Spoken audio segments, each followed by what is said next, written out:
diz que estamos aqui ao vivo, mas demora aqui alguns segundinhos, né, para sincronizar e tal. Mas, Edu, preciso abrir, né, agradecendo mais uma vez aí você aceitar nosso convite para estar aqui juntos e participar dessa conversa. Cara, na verdade é uma honra mesmo, um prazer enorme, te agradeço o aceito do convite, a disponibilidade por estar trocando aqui essa ideia com a gente. Eu agradeço o proveito, velho. Poxa. Quanto tiver para o meu trabalho, mais satisfação eu tenho na vida. Tudo que eu quis da vida era ter satisfação em estar vivo. Sacou? Tudo que eu quis da vida era satisfação. Uma coisa. Maravilha. Maravilha. Eu estou tendo essa satisfação. Isso é muito bom de ouvir e de sentir, né?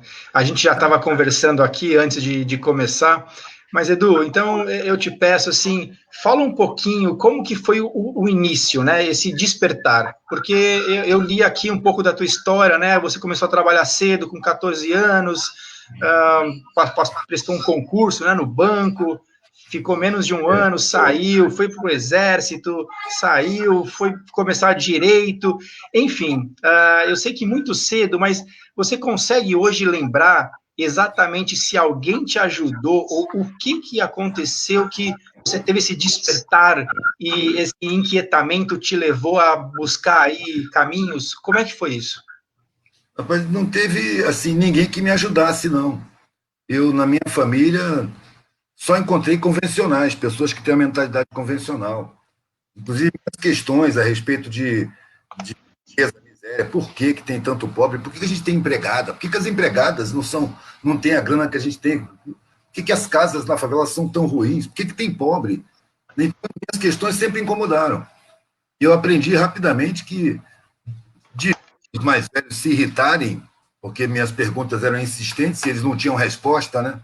Ninguém pergunta isso, menino, se preocupa com a sua vida. Aí eu parei de comentar, de falar. Tentei com os meus amigos, meus iguais, mas eles também achavam muito estranho aquilo. Então eu não tinha ninguém para dividir, a não ser um ou outro amigo distante, que eu tinha, durante um tempo. Meu pai mudava muito, né? Morava uns anos em algum lugar e depois mudava para outro. Então meus amigos foram se alternando. Não tenho amigo de infância, entendeu? Eu tive amigos por períodos. Às vezes tinha um que se aproximava mais, mas as minhas questões mais profundas eram acerca da sociedade. Essas eu não tinha quem dividir, não. Quando eu saí do Banco do Brasil, não tinha ninguém me dizendo saia. Todo mundo dizendo você está louco. Foi a primeira vez que me chamaram de louco. Quando eu saí do Exército, a coisa foi muito mais veemente. A pressão foi muito maior. Não teve ninguém dizendo saia, faz o que você está sentindo. Todo mundo, meus amigos, meus colegas, meus parentes, meus irmãos, tios, avó, não faça isso, você está louco, não saia daí, aí você tem uma carreira garantida. Eles não percebiam que era exatamente isso que me apavorava. Parecia que ia passar a vida inteira daquele jeito, ou no Banco do Brasil, ou no Exército. No Exército foi mais grave. Eu percebi que para ficar ali eu tinha que violar minha consciência. Eu tinha que submeter a minha consciência a comandos superiores. E eu, no fundo, não reconhecia essa superioridade. Entendeu? Tinha superiores hierárquicos que não me inspiravam respeito. Eu lembro que uma vez eu estava com os colegas, meus colegas que estavam estudando, hoje tem alguns que são coronéis até, e eu questionei isso. Eu falei, cara, eu não acho justo. A gente tem que obedecer um idiota só porque ele nasceu primeiro. Compadre, é tão estranho que a roda de amigos se espalhou na mesma hora. Cada um saiu como se não tivesse participando do papo. E o mais próximo falou baixinho para mim, cara, você não pode falar essas coisas.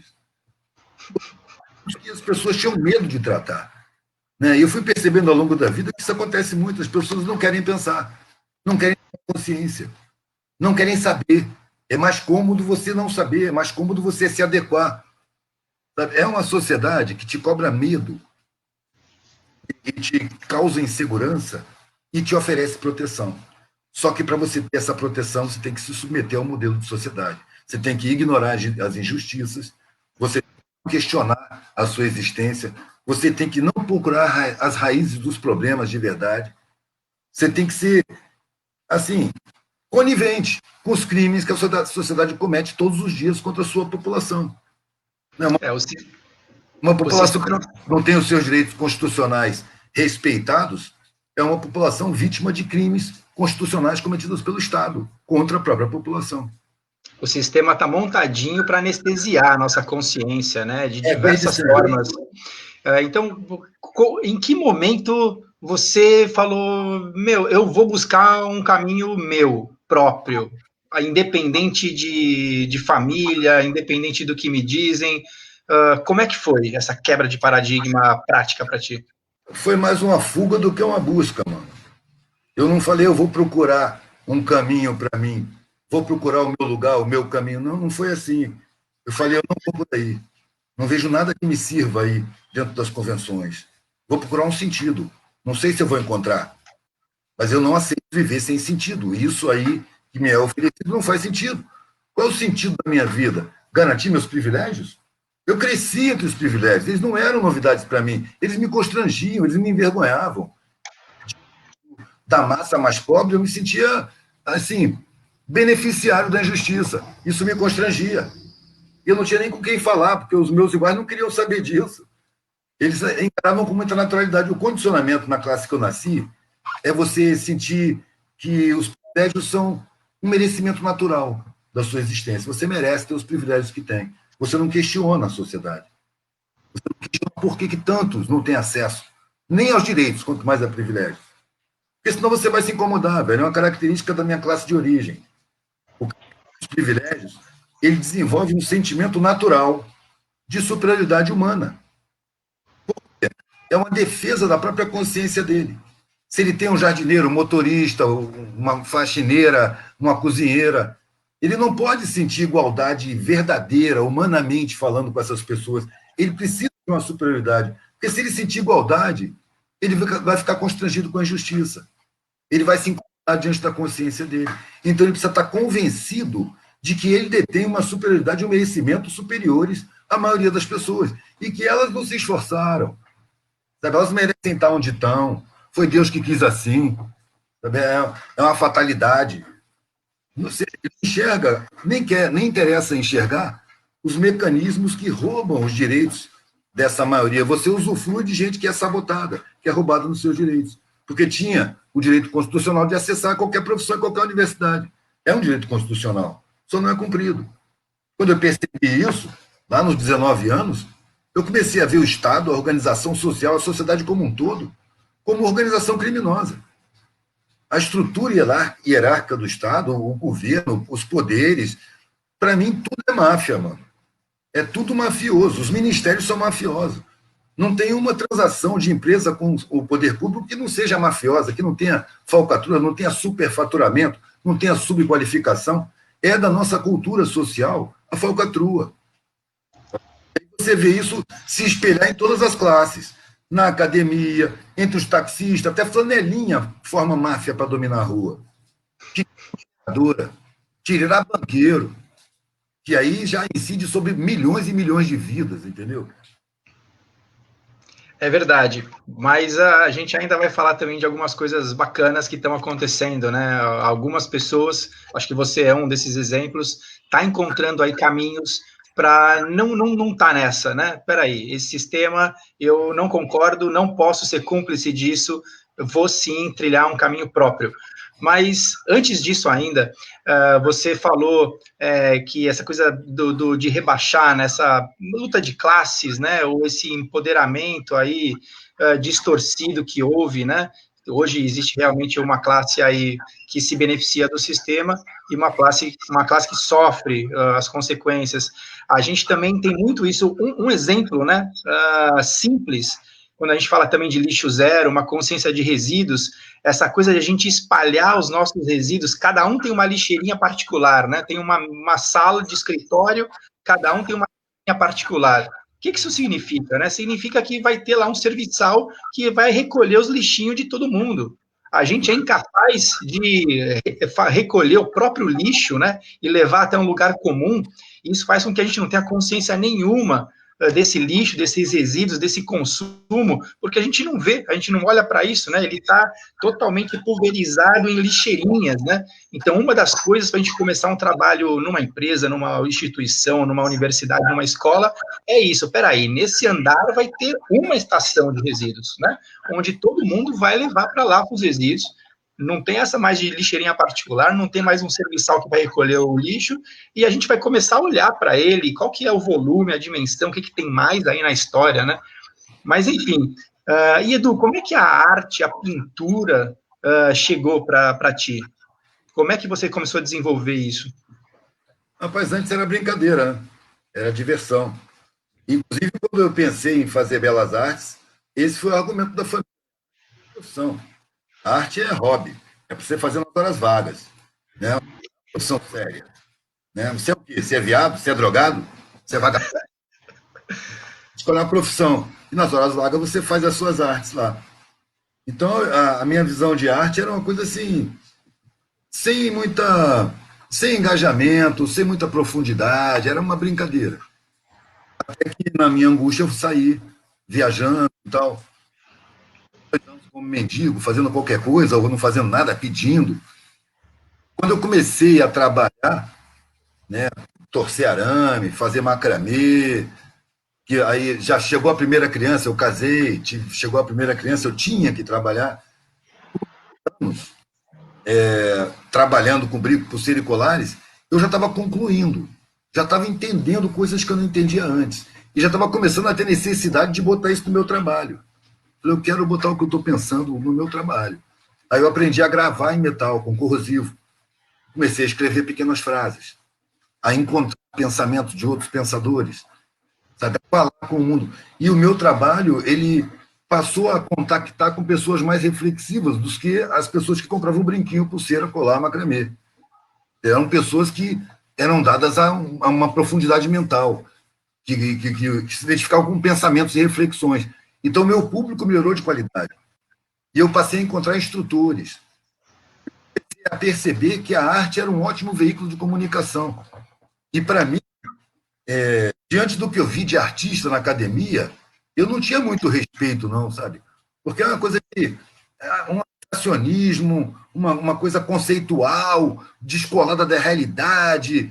Depois, com a minha prática, eu usei a arte para dizer o que eu queria e passei a ver a arte da minha maneira. A arte para mim é uma ferramenta de trabalho que faz a comunicação com a alma, sem uma conotação religiosa. A alma, para mim, é o abstrato do ser. Seu sentimento é característica da alma, seu caráter é característica dos desejos, os pontos de vista, as opiniões, né, as decisões. Isso é tudo originado na alma.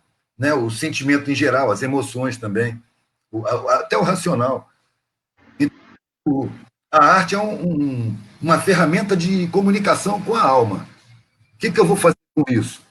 Eu vou criar a sociedade, porque o que eu preciso é colocar o meu trabalho em conformação, que eu sinto que é gigante, e eu não tenho por onde botar para fora.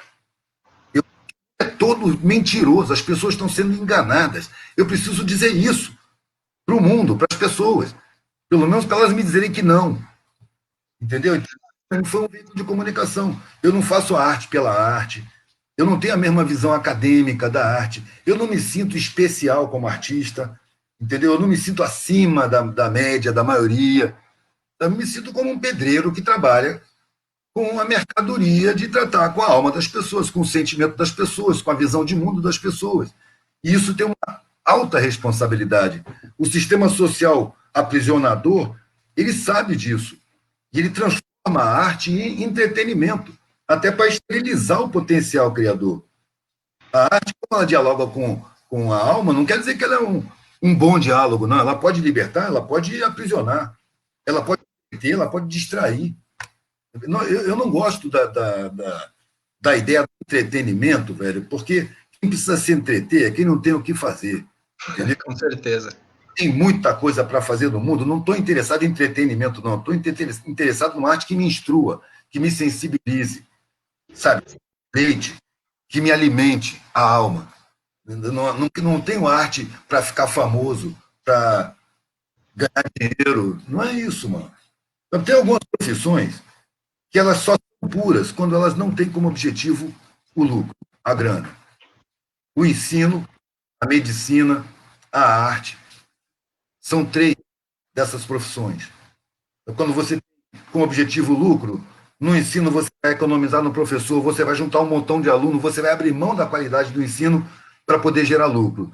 Na medicina, você vai desprezar todos os efeitos medicinais da natureza, porque na natureza você não compra o remédio, você tem que comprar na farmácia, você é adestrado por laboratório farmacêutico para receitar remédio e procedimento, porque o objetivo não é manter a saúde, o objetivo é vender remédio e procedimento. A saúde, para o modelo de medicina que nós temos, nem interessa, interessa a doença, porque é doença que dá lucro, saúde não dá lucro. Então, fora a medicina preventiva e fora com a ideia de denunciar os ultraprocessados na alimentação industrial, que adoecem. Porque a alimentação industrial adoece e a medicina vende a cura.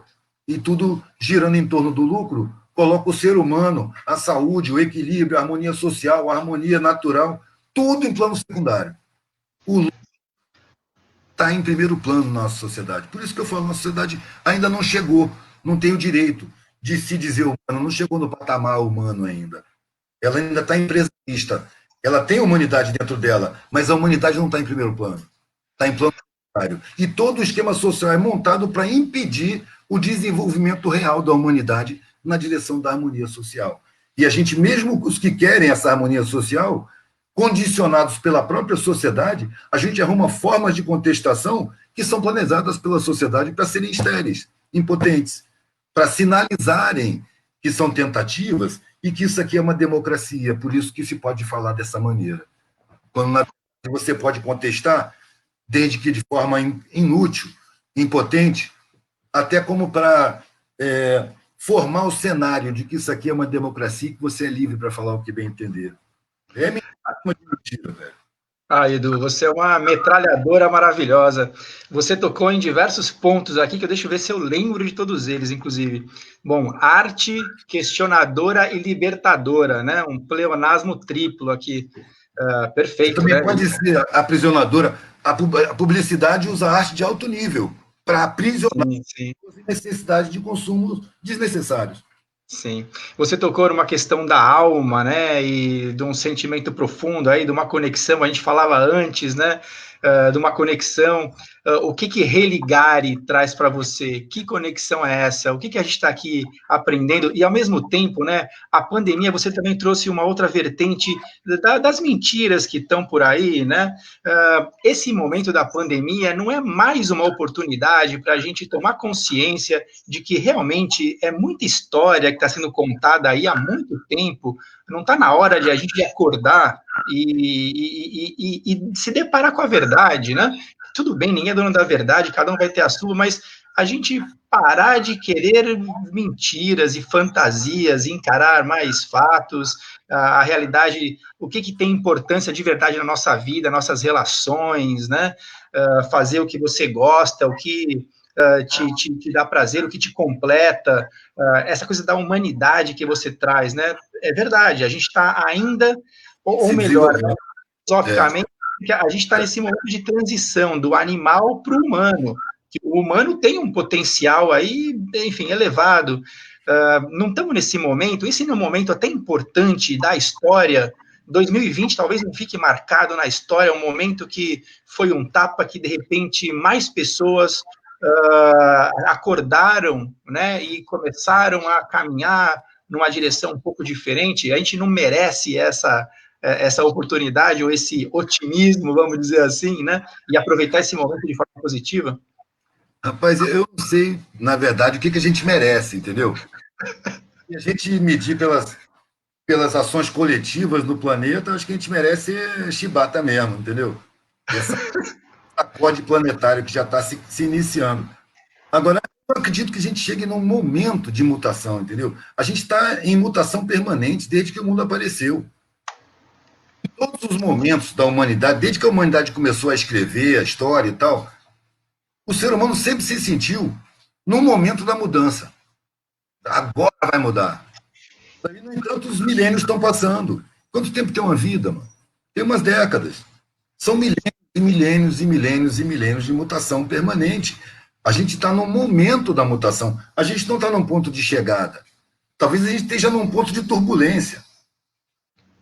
Essa pandemia sinaliza o princípio do que se pode chamar o apocalipse, né? Mas no sentido de que uma morte social ela está ligada a um nascimento social. Se morre um modelo de sociedade e se nasce outro modelo de sociedade.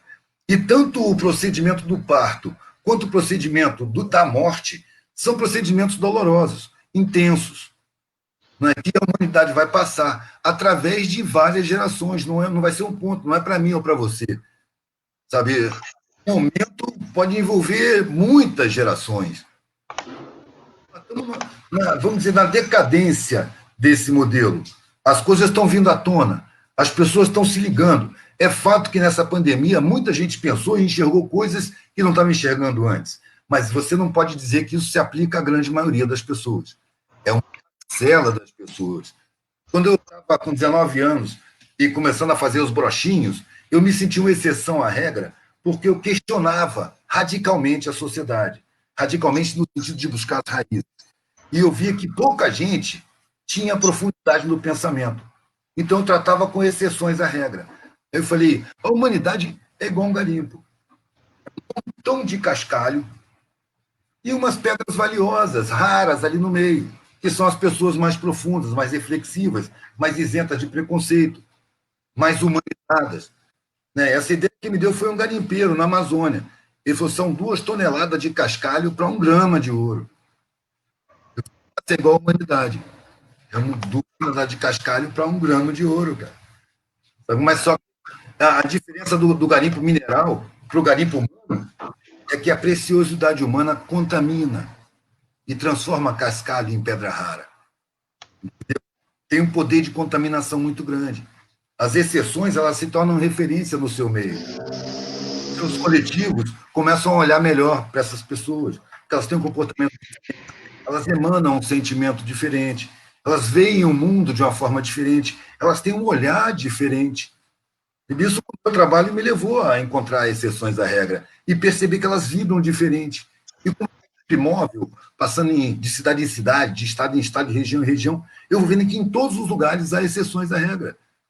Você tem exceções à regra dentro de uma cadeia, você tem dentro da polícia, você tem dentro da medicina. Geralmente são aquelas pessoas que são ironizadas, não são muito levadas a sério no seu meio. Né? Uma vez eu estava expondo lá em Santa Teresa e apareceu uma mina que era estudante de medicina. Ela tinha entrado por cotas sociais, que não tinha grana, vivia em favela, e ela era negra.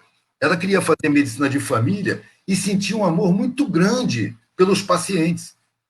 Sentia um amor muito grande pelos seres humanos.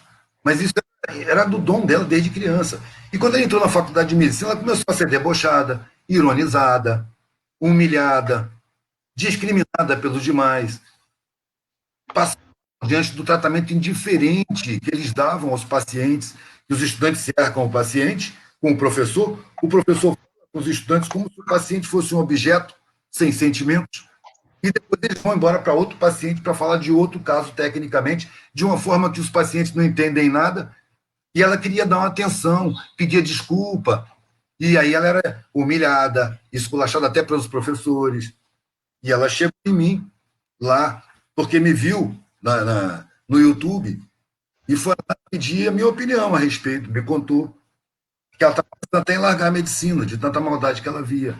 E eu falei com ela, pelo amor de Deus, a medicina precisa de gente que nem você, cara. Pensa o seguinte, você está lá há quanto tempo? Ela falou 2 anos e meio. Então, você segura mais um tempinho, e daqui a pouco você vai sair de lá, e isso aí vai ser lembrança. Você não vai ter que aguentar mais essas coisas. Quando você sair com esse diploma, você vai poder exercer a medicina amorosa que você pretende exercer. São poucos os que pretendem exercer essa medicina. As pessoas são induzidas aí para a medicina para ganhar dinheiro. Eu acho que isso tinha que ser proibido, mano. Você não pode ir para a medicina para ganhar dinheiro, porque você vai se transformar num torturador.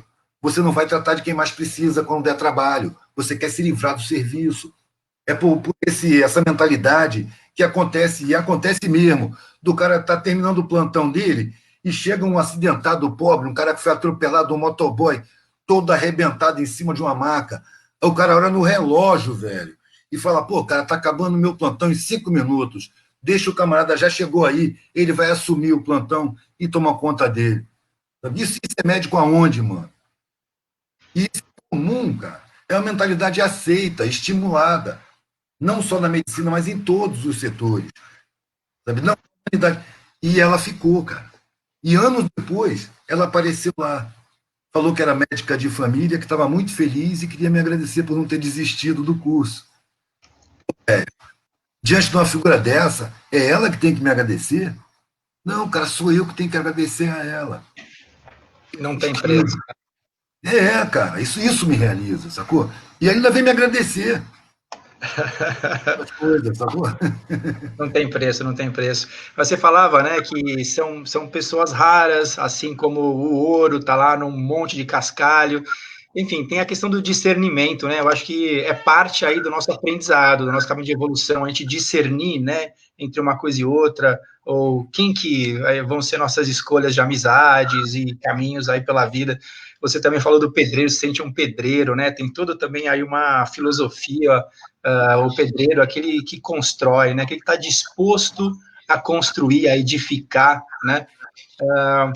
E, enfim, o que você entende como uma possibilidade de uma nova construção para a humanidade, né? Eu acho que já está claro que esse sistema está equivocado, Já está eles... acontecendo, mano. Está acontecendo. Você vê esses grupos de permacultura, né, de agricultura orgânica, né, esses grupos que têm uma relação mais comunitária, são geralmente grupos de classe média que se juntam, compram uma terrinha e se isola lá. Espalham as informações e tal. Esses grupos, eles estão começando trabalhos que eu acho que está no caminho do planeta como coletividade inteira. Nós Sim. Economia alimentar. Vamos por necessidade, não é por consciência, não. É por necessidade, porque vai faltar alimento, vai faltar distribuição. Nós estamos no caminho de um colapso social, onde vai faltar água, vai faltar alimento, vai faltar energia, e a gente vai ter que se virar localmente. Vai começar a aparecer autonomia local em todos os lugares, não por causa das informações ou por causa da evolução espiritual, mas por necessidade de sobrevivência. Quando chegar nesse ponto, as próprias coletividades, esses que hoje a gente considera os ignorantes, os periféricos, os favela, esses vão sair atrás das pessoas que, na classe média, tiveram acesso a essa informação mais cedo e estão desenvolvendo técnicas de plantio e de construção, de bioconstrução, autônoma, vão lá para mais conhecimento, porque essa galera da classe média não tem capacidade de comunicação com a periferia. Eles têm uma distância muito grande. Eles são induzidos a sentir essa distância, entendeu? Eu não culpo ninguém por isso, mas eu percebo claramente a inutilidade do universitário classe média na tarefa de conscientização na favela, porque ele foi induzido a uma superioridade pessoal e ele não tem a humildade de aprender a língua da favela antes e reconhecer a sabedoria e a força superior da favela diante da classe dele. Não são desenvolvidos espiritualmente, mas porque tem muito mais dificuldade para vencer na vida, entendeu? Para superar, passa muito mais braba, toma muito mais na cabeça e supera, fica muito mais resistente, muito mais capaz de superar do que a própria classe média. É preciso pegar o conhecimento que se tem nas partes privilegiadas e minoritárias e levar esse conhecimento como uma oferta, como um oferecimento para aqueles que têm direito a acessar esse conhecimento e foram roubados. Com braçais, ignorantes, fáceis de enganar com a mídia. Preciso levar conhecimento para onde está a sabedoria, porque é ali que está a sabedoria. Nas classes afastadas não tem sabedoria, mano, tem o saber. É uma exceção que desenvolve uma sabedoria por conta própria. Mas na classe baixa, a classe pobre, a classe que tem que superar uma dificuldade, desenvolve a sabedoria por uma questão de necessidade de sobrevivência. É um pessoal muito mais capaz de superar a dificuldade, de enxergar soluções, de criar soluções para os problemas. É um pessoal muito mais solidário. Aí a solidariedade não como uma virtude, mas também como uma ferramenta de sobrevivência. Eu passo dificuldade, o meu vizinho passa dificuldade também. Todo mundo conhece ali o que é dificuldade. Então, quando alguém está em dificuldade extrema, todo mundo se cotiza para ajudar, porque todo mundo sabe o que é aquilo. Todo mundo já passou por aquilo. A solidariedade na favela é automática. Sabe? É ferramenta, não é virtude. Então, a humanidade ela é mais desenvolvida para o trato coletivo porque eles são colocados em área de exclusão onde o Estado não atua. O Estado não entra ali para saneamento, para urbanização, para nada. Ali as pessoas se viram. Véio. O Estado só entra ali para bater, para dar tiro, para prender os que optam para servir as empresas do crime, que pagam melhor do que as empresas convencionais para os desqualificados. Então, ali é que estão as condições de construir uma nova sociedade. Não é nas academias. As academias têm que servir de conhecimento os que têm a capacidade de construção. Porque os que têm a força para construir uma sociedade mais justa, velho, são os que constroem essa sociedade injusta. É uma questão de você passar para ele o acesso, para eles, né, para a grande maioria, o acesso ao desenvolvimento das capacidades críticas, ao conhecimento, né, a profissionalização, a informação, a visão de mundo. É preciso investir pesado na formação do povo desde a mais tenra infância, mano. O apoio estatal tem que estar ali, na mais na gestação. Tem que haver um cuidado especial com a formação do povo. Só que isso não interessa às elites que comandam hoje. A esses interessa a ignorância. Porque é mais fácil você manipular uma sociedade ignorante, um povo desinformado. Você pega a psicologia do inconsciente, antropologia, sociologia, os conhecimentos mais profundos sobre o ser humano, na mente de um povo que não tem defesa crítica, não tem acesso à instrução, foi sabotado pelo próprio Estado no seu direito constitucional à educação, à instrução, à informação, à formação profissional, à moradia, a saneamento básico, as condições básicas de existência. Então, o que eu vejo? Eu vejo uma sociedade criminosa, um Estado que não cumpre a sua Constituição, ele viola a sua lei principal, a mais importante de todas. Território nacional, a maior organização criminosa que tem é o Estado, dominado por elite banqueira internacional, com a cumplicidade das elites locais. Colonizados, isso é muito comum.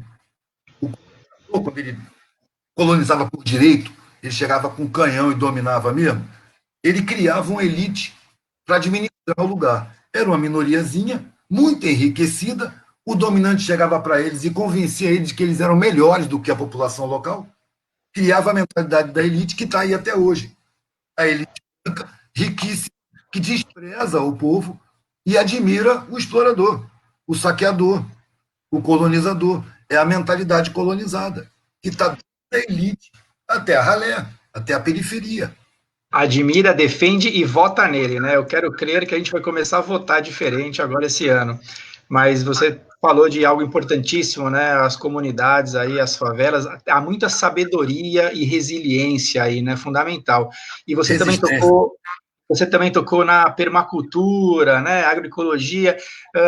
Em que pé dessa caminhada você tá, né? Você me falou algumas vezes, pô, tô aqui no meio do mato e tal, me liga aqui e tal, semana que vem, como é que tá? Você já tá conseguindo aí, quanto aí de autonomia, você tá plantando mesmo para a tua subsistência, como é que tá esse caminho? Não, não, mano. O meu papel mesmo é de espalhador, entendeu?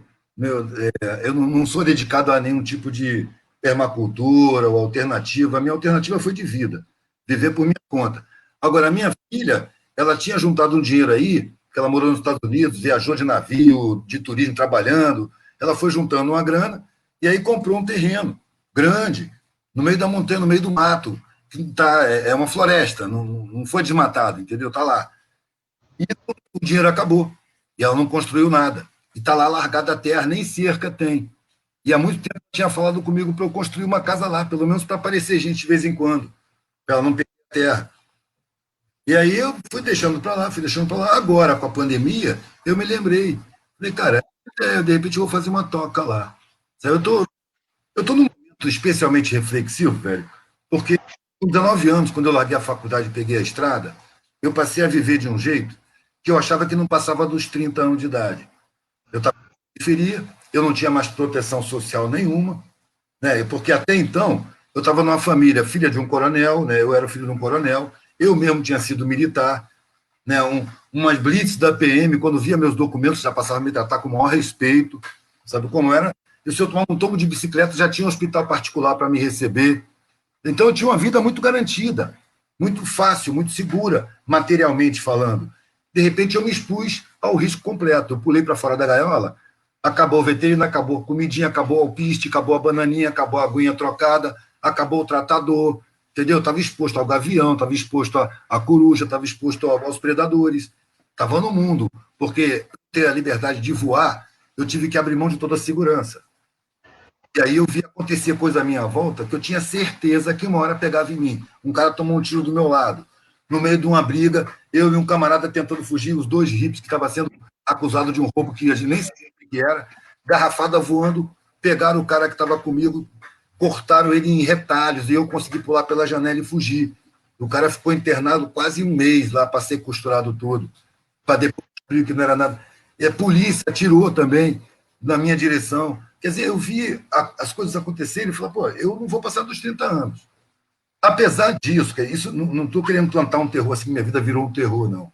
Isso eram eventos esporádicos. A vida ficou muito interessante, as vivências eram muito intensas, as histórias e as vidas que eu vi na minha frente eram coisas que me acrescentavam demais, era coisa que eu nunca tinha visto na vida. Eu estava enxergando coisas que eu não enxergava, estava vendo a sociedade ser sincera. Eu estava encantado, velho, com o que eu estava vendo. Só que, de vez em quando, uma brava acontecer. Falei, uma hora vai eu, né? Uma hora me pega. E para mim tá bom. Eu estou vivendo como eu quero, como eu gosto, eu estou gostando de estar vivo. Eu nunca tinha gostado de estar vivo. Eu era melhor morrer do que viver daquela maneira lá. Fim da vida, frustrado, achando que joguei minha vida no lixo. Prefiro não viver. Estou vivendo desse jeito, tá bom. Aí passou os 30, passou os 40, 50. Esse ano eu vou fazer 60 anos. No fim. Pois é, eu estava vendo isso agora há pouco também, que em Aí eu dezembro juntei, agora faz 60 anos, né? Rapaz, aí eu Deus, juntei, tá né, cara? bem.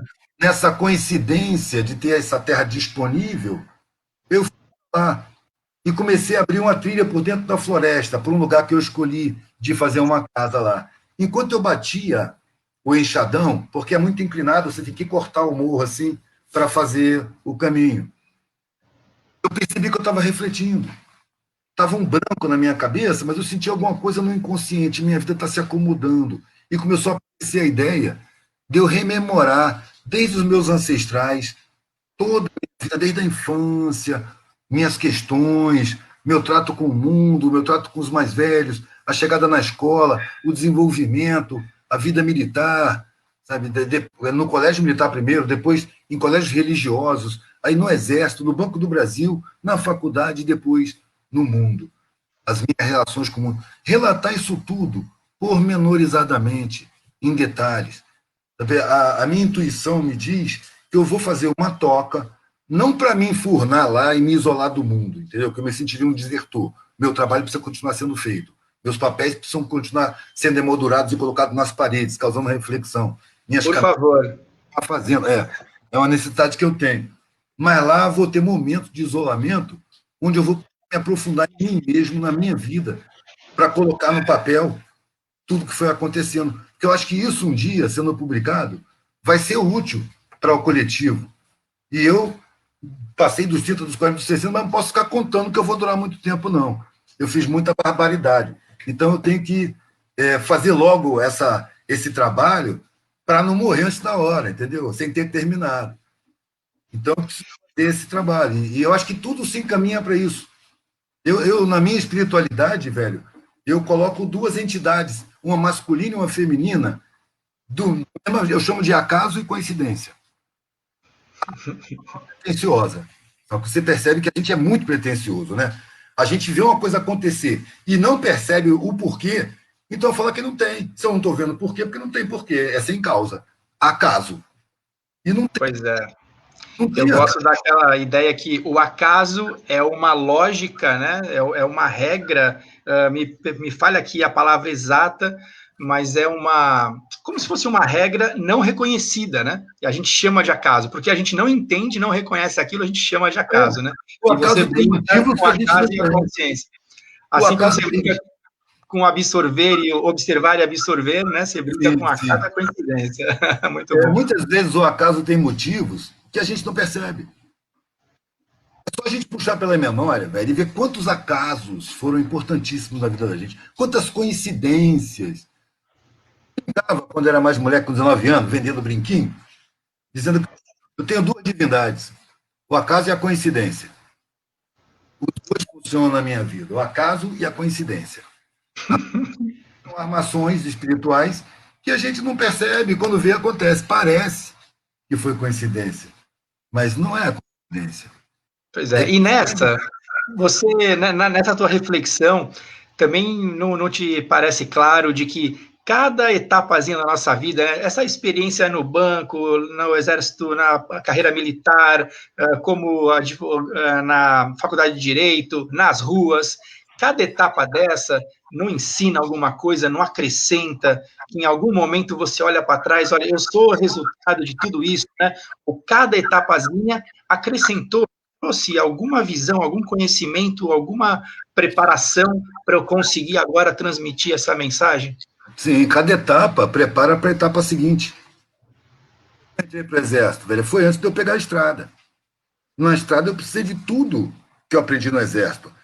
Como não tem água para beber, não tem comida para comer, como é que você se defende de bicho no meio da noite, como é que você tem recursos para matar a sede no meio do sertão sem ter água, com o conhecimento sobre a resistência que a gente tem no corpo. No exército eu fui levado a limites. Então eu conheci meu corpo, eu conheci a minha capacidade de resistência muito além do que a gente imagina. Entendeu? Isso me ajudou muito, velho, a viajar de carro, a dormir no meio do mato, a dormir em árvore, a reconhecer o terreno, preparar, perceber quais são os perigos de cada terreno, a reagir diante de acontecimentos inesperados, ter presença de espírito, a tratar, inclusive, com a segurança pública, que eu conhecia as patentes, se precisasse me defender de algum ataque, sabe, conhecer a mentalidade militar, que eu conheço a mentalidade militar, já é de bom tamanho para você tratar com as forças de segurança.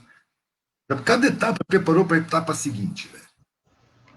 Cada etapa foi preparando para a etapa seguinte. Eu acho que eu estou chegando numa etapa em que a vida se me facilitou muito. Agora eu tenho uma Kombi, sabe? Eu estou com mais visibilidade, meu trabalho está vendendo. Antigamente cortavam água, frequentemente faltava comida, sabe? Cortavam luz, eu tinha que estar sempre correndo atrás do mínimo necessário. Não que isso fosse um sofrimento, que isso nunca me aperreou, não. Inclusive, para viver numa sociedade, nessa nossa sociedade, com sobra, conforto, sem preocupação, a gente tem que entregar boa parte da consciência e ser conivente com a maldade social. Então, a dificuldade para mim nunca me. Mas eu estou reparando que isso está se facilitando. E se está facilitando, é exatamente para eu poder fazer trabalhos que não vão me dar dinheiro agora, que eu não estou precisando de dinheiro agora. O meu trabalho está me dando o suficiente para pagar todas as minhas contas. Como nunca, velho. Criei 3 crianças comigo sozinho, sabe, como sempre correndo atrás e levantando exatamente o que eu precisava de momento a momento. Nunca com sobra. Nunca com sobra. E às vezes até com alguma falta, mas corri atrás. E agora estou me preparando para escrever sobre a minha vida. Exatamente no momento em que não estou mais aperreado materialmente. A Kombi anda. Sabe? O motor é velho, é a ar, sem radiador, mas não está mais quebrando. Entendeu? Eu tenho comida em casa.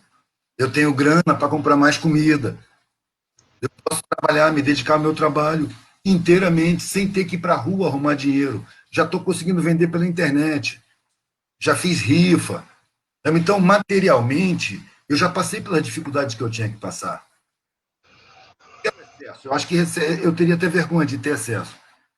Mas eu tenho o suficiente para exercer minha vida como meu coração e minha consciência mandarem. Sabe, meu coração e minha consciência diz assim, escreve, cara. Escreve, que pela reação que tá aí na sua frente, vai ser útil para as pessoas lerem a respeito. Escreve, lê para refletir, para ver o que eu vi na sociedade. Eu tinha a sensação, velho, na vida abastada, junto com que eu vivi uma sociedade falsa. Parecia que a sociedade armava um cenário para me favorecer. Com empregada. Era uma realidade a empregada ali uniformizada, velho. Ela era uma pessoa sacaneada que morava numa favela, que fora dali ela tinha que ter outro comportamento. Ela tinha uma vida que ali ninguém imaginava, era uma incógnita para mim, a vida dos empregados. Eu não sabia da vida de nenhum deles. Era uma vida de teatro, mano. Eu estava vivendo como realidade um cenário. Uma coisa que quando eu fui para mendicância, quando eu já estava mendigo, desprezado, suspeito, mal visto, aí eu estava vendo a realidade. Ninguém mais fingia para mim. Não tinha mais sorriso falso para o meu lado. E na classe você vai ter não vamos dizer sorriso falso, mas sorrisos profissionais. Ou profissionalizados, né? Entendeu? E isso me cansava, isso me angustiava. É porque era um inferior social, ele era obrigado a sorrir para quem ele nem conhece, só porque você tem grana. Esse sorriso me constrangia. Então, quando eu estive lá embaixo, que até a polícia me perseguia, eu falei, cara, era isso que eu queria, ver a sociedade como ela é. Eu não quero ser paparicado, eu quero ver a realidade. E eu nunca tinha visto, mano. Eu fui lá para baixo e eu vi a calcinha da sociedade, mano. Eu vi aquilo que você não vê, sacou? E vi com um olhar instruído de uma classe abastada. Eu não vi como os meus iguais, de então que eu olhava à minha volta, velho, as pessoas à minha volta não conseguiam ver como eu via. Que eles tinham sido condicionados na inferioridade social. Sim, mas você Humilhação traz uma brutal coisa. ali, uma humilhação brutal para um deles, um desaforo, sabe, uma ofensa lançada no rosto por um cara mais rico, doía neles. Em mim, não. Eu achava graça. Essa ideia. Eu tinha que conter um sentimento de superioridade em mim, diante desse desprezo. Porque eu sabia que o cara estava me julgando pela forma. Eu conhecia a mentalidade dele. Eu tive muitos amigos que me constrangeram com essa mentalidade, com essa postura e com essas atitudes, com outras pessoas, serviçais. Quando eu vi isso na minha direção, eu achei muito engraçado, velho. Eu não esperava que aquilo fosse feito comigo. Eu esperava que não fosse feito na minha frente, com outros, com o faxineiro, com o porteiro. Pô, como é que você fala assim com o cara, mano? O cara é porteiro, ele não pode nem reagir. Que covardia tu fala desse jeito. Queria ver tu falar assim comigo. Queria ver tu falar assim lá na rua. Como é que tu fala assim? Ele não pode reagir, mas covardia. Eu me constrangia muitas vezes com meus amigos. Esse desprezo. Então, quando eu vim para mim, eu tinha que conter minha superioridade, mano. Eu não gosto de sentir superioridade. Eu entendo a mentalidade do cara. O cara tá me jogando pela forma, ele nem imagina o que, que eu tô vendo, como é que eu tô olhando ele, como é que eu tô entendendo a atitude dele. Tô vendo aquela arrogância, ao mesmo tempo que eu tô vendo aquela fragilidade. Sabe? Todo mundo que vive um mundo de ilusão. Eu Isso acho foi ensinado para a gente, né? Essa coisa de a gente ficar julgando o outro, né? E até que é pertinente. imaginando, e, enfim, se equivocando e deixando de viver até a própria vida, às vezes ficar olhando e julgando, subjulgando o outro, né? Perda de tempo. Mas você traz a coisa de uma realidade, Edu, que é, você disse, olha, eu prefiro uma dureza aí da realidade, até da rua, do que uma mentira ou lá injustiças, né? Lá com um pseudo conforto, mas isso não conforta minha consciência, né? Então, por que que ainda é tão difícil ou poucas pessoas despertam para essa gana pela realidade, né? Eu acho que eu sei a resposta, porque acho que é o medo, né? Que a sociedade, o sistema coloca o medo nas pessoas, né? Você tem que ter um plano de saúde, porque senão você vai ficar doente e você não vai ter hospital para cuidar de você. Você tem que ter um seguro do carro, que senão vão roubar o teu carro. Enfim, a gente está cheio de medos e a gente sendo escravizado para, olha, você tem que se encaixar aqui no sistema, senão, né, você está em risco. Como é possível a sociedade ou organizações trabalharem mais essa coisa da buscando a autonomia, a responsabilidade, né? Porque como que a pessoa sai desse sistema, sai desse medo, consegue superar isso, encarar a realidade e, portanto, e ser feliz, né? E fazer o que gosta, com quem gosta, etc. Que tipo de trabalho organizações socioambientais podem fazer para trazer autonomia para essas pessoas? São vários trabalhos, né? Pode ser pela permacultura, pela filosofia, enfim. Que caminhos aí você já conheceu e que caminhos você mais te tocaram, com caminhos aí bonitos e de sucesso nesse sentido? Rapaz, é preciso a gente levar em conta que a gente vive numa sociedade que tem todo um aparato de convencimento psicológico subterrâneo na sociedade. Você vê o modelo de ensino que você tem. Nenhuma escola aponta como objetivo da vida, objetivo individual ou coletivo da sociedade, alcançar a harmonia. Não se fala em harmonia social. Não se fala em harmonia interna. Você recebe uma educação que te leva a ser um competidor implacável. O seu objetivo é vencer, é lutar, é disputar, adquirir. Você vive para fora e não para dentro. Você vive para o mercado. Você é preparado para ser um competidor implacável e não um ser humano desenvolvido para integrar uma sociedade que busca coletivamente a harmonia social, uma sociedade sem miseráveis. Isso é o objetivo da humanidade. Mas você não vê nenhuma escola apontando para isso. Você tem um modelo de educação que já enquadra o pensamento da gente no modo de vida da sociedade, nos valores vigentes. Os valores são falsos, são artificiais, mas são vigentes. Ao mesmo tempo que você cria uma mentalidade enquadrada, empresarista, de mercado, você tem o controle total das informações por empresas. As empresas de comunicação são empresas, defendem interesses empresariais, são anti-humanas. A esse não interessa a harmonia social, não interessa a consciência geral, não interessa a autonomia de ninguém. Interessa o medo, a dependência, e há um trabalho profundo na mentalidade das pessoas, tanto de uma mentalidade convencional, conservadora, egoísta, ou mesmo as mentalidades, vamos dizer assim, de contraposição, que se opõem a essa sociedade. A fabricação interna das mentalidades, ela é profunda e diversificada por classe, por gênero, por índole, por temperamento, por caráter. Então você pega isso que se diz esquerda. O que a esquerda propõe? Uma sociedade menos injusta, que melhor para o povo. Não é isso? É isso que eles propõem. Mas que maneira que eles querem fazer? Mano? Eles entram para uma academia, recebem um sentimento de superioridade sobre o povo e ganham uma arrogância enorme e vão querer organizar os trabalhadores. Olha, eu estudei um monte de europeu e sei como é que a gente tem que fazer. Me escutem e me obedeçam. Não percebe a sabedoria do povo, não percebe a superior força de superação do povo, a capacidade de organização, de superação, de criatividade. Não sabe respeitar, então não dá liga. Não dá liga. A mídia, que estuda o linguajar do povo para poder fazer a cabeça do povo contra a própria esquerda. Por isso que o governo popular caiu, que estava botando o pobre na universidade. Foi derrubado. Os banqueiros não querem que os escravos estudem. Os banqueiros precisam, os mega empresários, os exploradores, precisam de ignorância. A ignorância é planejada e implantada. Nós temos um sistema de saúde, de educação pública, que tem como objetivo formar um povo ignorante. Não pode se ver de outra maneira. A educação não visa instruir o povo. Um povo instruído é incontrolável.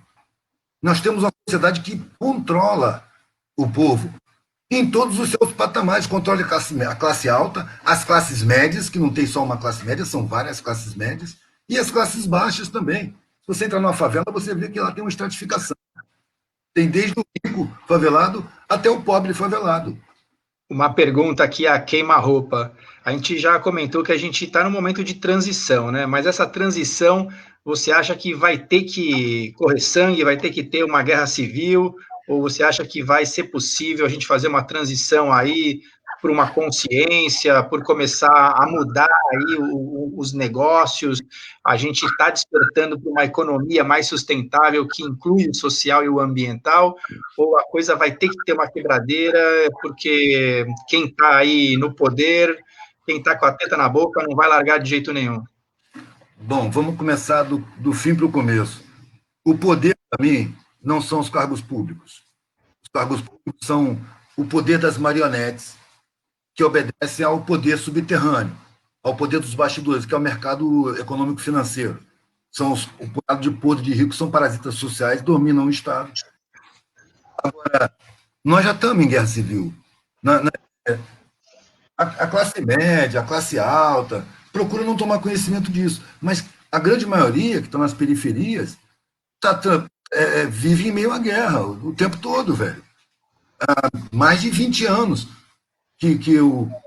20 anos, não, mais de 10 anos que eu comecei a frequentar a internet, ganhei um computador, que as pessoas vinham para mim, mandavam para mim, porque eu frequentava, né? favela, movimento social, conhecia... Durante um tempão, eu trabalhei muito por aqui, na favela do Rio, né? Com gente de favela. Mandavam para mim fotos impublicáveis, velho. De uma criança no berço que passou uma bala de fuzil de uma parede pela outra, porque o fuzil cortam as paredes na favela como se fosse manteiga, né? É tijolo em pé. Tirou o tampo da menina, velho. A cabeça aberta, assim. Ela morta, num berço. Um neném. Um neném. Um monte de fotos e vídeos que nego mandava, pedia para eu divulgar. E eu não podia divulgar. Ou seja, essa guerra já existe há muito tempo. Isso não é mostrado, a mídia não mostra. Só quando a coisa explode, atinge parte da classe média, das classes mais visíveis, aí chega na mídia.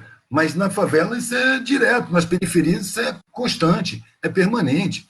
São 50 mil mortos por ano, velho, no Brasil, de bala, de arma de fogo, 50 mil, todo ano. Isso é cifra de guerra civil, isso é guerra oficial. Só que não vem à tona. Uma denúncia sobre uma sociedade que é criminosa contra a sua própria população. Quem é que é mais atingido por essa guerra? As mesmas pessoas que tiveram roubado seus direitos constitucionais de moradia, de educação, de desenvolvimento profissional, de instrução, de informação, de cidadania, de dignidade. As mesmas pessoas. As vítimas de crime social elas são criminalizadas pelo Estado. As forças de segurança olham para a favela e não vê como uma área onde o Estado abandonou suas obrigações, vê como uma área de crime. É um território inimigo, criminoso. A formação das forças de segurança mental já é para encarar a sociedade como inimiga. Força de segurança não traz segurança para a sociedade, traz segurança para os magnatas. Que é mais uma fantasia que foi criada, né? Essa ideia de que há um inimigo, que o inimigo é o teu vizinho, o inimigo é o teu primo, o teu irmão. Peraí, né? Somos a sociedade, né? Como assim? Geralmente Um é o inimigo do outro, né? Foi plantado isso na nossa psique também, né? Eu costumo fazer um exercício de imaginação, velho. Imagina que o Estado investe pesadamente na educação, investe pesadamente na gravidez, pesadamente na maternidade abandonada. Porque 70% dos meninos não tem pai. 70% dos meninos não tem pai. Não conhece pai, não tem pai na certidão. Então imagina que o Estado ocupa o lugar do pai. Garante alimentação, garante moradia, garante formação. Esse seria o maior golpe na criminalidade. O que faz um menino de 15 anos esperar para ir trocar tiro com polícia, mano, sabendo que ele está esperando um outro morrer para ocupar o espaço? Por que ele não pensa que ele vai morrer, mano? Que desespero é esse? É porque ele tem certeza que ele não vai ter acesso nenhum na vida. Certeza que a escola que ele tem é uma merda. É uma falcatrua, uma falácia. Ele vai sair do ensino médio e vai ser porteiro num prédio, como um amigo do meu filho falou. Ele morreu também no tráfico. Eu fui conversar com ele para ele sair. Ele falou: meu vizinho se formou aqui no Guilherme Briggs, terminou o 3º ano, pegou o diploma e foi ser porteiro ali naquele prédio. Eu, para que eu quero estudar? Eu quero é ganhar dinheiro mesmo. E está morto hoje. Por quê? Porque o Estado nega as oportunidades que ele tem a obrigação constitucional de gerar. São votadas. Então, se você dá condição de educar, cria condições de educar plenamente, as empresas do crime vão perder seus funcionários. E quando eu falo em empresas do crime, eu estou falando de patrões milionários que vivem nas áreas nobres, que têm empresa de importação e exportação, que convivem com celebridades, que financiam campanha e comungam com políticos nas suas festinhas, fazem jogo com juízes. Esses são os patrões do tráfico. Patrão do tráfico não mora em morro, parceiro. Patrão do tráfico não pega em arma. Patrão do tráfico pega em telefone. E é isso, não tem solução sem ser pela educação, né? Educação de qualidade, né? Que precisa ser democratizada, né? Já estamos indo para a solução de novo, hein, mano? Como é que é? Já estamos indo para a solução. Não tem solução, tem caminho, velho. A gente já vem caminhando. Em 54, saiu a primeira lei criando obrigatoriedade das crianças entre 7 e 14 anos de estar na escola. Antes disso, o pobre simplesmente não ia para a escola. Entendeu? A gente está caminhando. Há uns 5 anos atrás, eu entrei em Acari. Eu fui lá visitar, porque eu tinha ajudado a fazer o comitê cultural, de vez em quando eu ia lá. Há mais tempo, mas fui muito. E eu cheguei lá no comitê cultural, tinha um cara, ele que estava tomando conta ali, porque quem era responsável pelo comitê cultural eram os moradores ali, mas eram rapper, poetas, grafiteiros, cantores, gente da cultura da área ali, sabe? Então, dividia o centro para manter o centro aberto. Quando eu cheguei, tinha um que estava sozinho, porque os outros todos estavam trabalhando, então ele estava sozinho no meio daquele povo ali, a criançada, adolescente, jogando ping-pong, vendo vídeo, e ele calado. Quando eu entrei, ele olhou para mim e teve um prazer muito grande. Porra, Eduardo, ainda bem que você chegou, cara. Senta aqui, velho. Eu tô aqui ouvindo cada conversa. Velho, a mentalidade na favela é muito alienada, velho. É muito teleguiada. É muita alienação. Puta que pariu, não tô aguentando, meu irmão. Como é que faz com esse negócio? Aí eu falei, pai, ele queria que eu conversasse com ele para ter um papo mais profundo. Ele, amigos estivessem lá, para ele estar tendo um papo mais profundo. Ele estava de saco cheio com a mentalidade convencional que ele estava vendo ali, televisiva. Eu falei, velho, tempos atrás, eu entrava numa favela, não encontrava ninguém reclamando de alienação. Ninguém falava em alienação, cara. Em toda favela que eu vou, tem grupo, um pequeno grupo, de exceções à regra, fazendo arte, dando novos exemplos para a criançada, que só tinha como exemplo o tráfico. Porque o tráfico, se o cara tem uma televisão em casa, velho, ele recebe um massacre publicitário midiático, principalmente a criançada, mas todo mundo de todas as idades, de que você só tem algum valor na sociedade se tiver roupa de marca, redão de ouro, relógio. São sinais de valor pessoal e social. Indução pura. Grande mentira, é massacre midiático, publicitário e ideológico. Então, quem ele vê fazendo isso na favela? O traficante. Ele está usando tudo que ele recebeu com psicologia do inconsciente lá dentro da cabeça dele para admirar. Ele admira aquilo. E tem uma vantagem. A força de segurança, ela entra na favela, velho, agredindo todo e todo mundo. Sem dar nada nem ninguém. Isso é fato.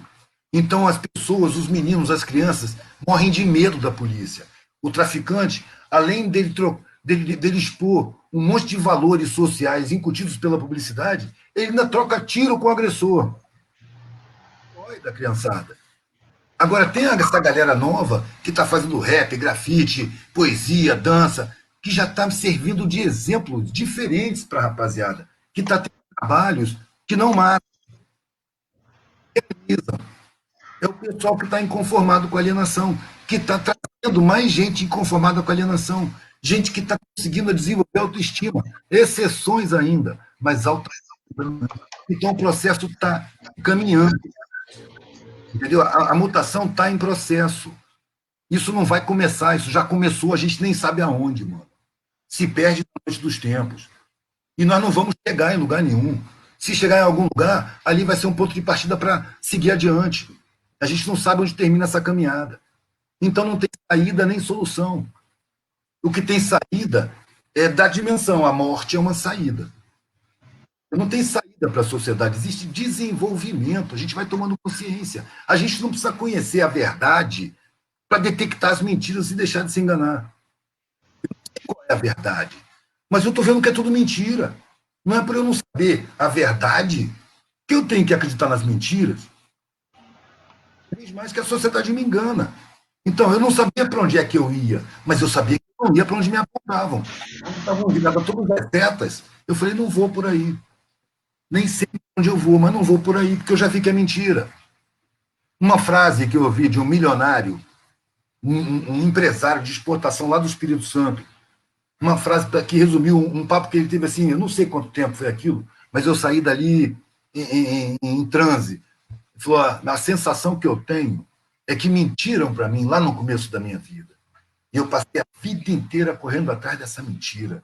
E agora que eu estou velho, doente, não posso mais fazer nada, tomando um monte de remédio, que a morte está na minha frente, eu olho para trás e percebi que era tudo mentira. E agora é tarde. Beleza, me disse isso, eu estava na universidade, velho. Eu saí de perto dele e fui para a secretaria e pedi desligamento da universidade, na mesma hora. Me dá meus papéis. Eu não quero mais ser doutor. Isso aqui não faz sentido. Eu vou procurar outra vida. Eu fico pensando quando é que a gente vai parar de aceitar essas mentiras que nos contam, né? Porque realmente são muitas, né? Mas as pessoas mais interessantes já não acreditam mais. As pessoas Porque mais interessantes, né? É preciso aquele, validar.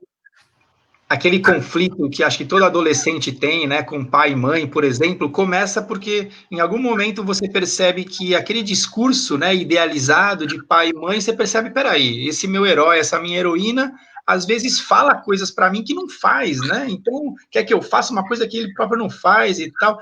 E aí depois você vai descobrir que na escola, né? Quem descobriu o Brasil foi Pedro Álvares Cabral em 1500. Mentira, né? 6 anos antes já estava tudo já conhecido, já dividido com a Espanha. Aí você conversa com algum americano e tal. Ah, quem foi o primeiro homem a voar foi Santos Dumont. Você passa vergonha por não saber a história completa, né? E riem na tua cara. Aconteceu comigo, riram na minha sala inteira, riram na minha cara. Olha o brasileiro aí achando que é um brasileiro que voou em primeiro lugar. E foi, só que eu não conhecia a história completa para conseguir ali argumentar na hora, né? Fazendo maldade.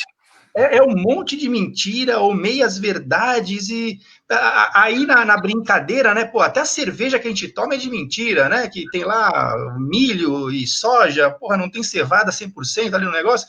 Então, quando que a gente vai parar de aceitar mentira, né? Qual que é a razão da nossa existência aqui, Edu? A busca de harmonia, velho. Interna Ótimo. e coletiva. Agora, a coletiva só vai rolar quando a gente tiver a interna.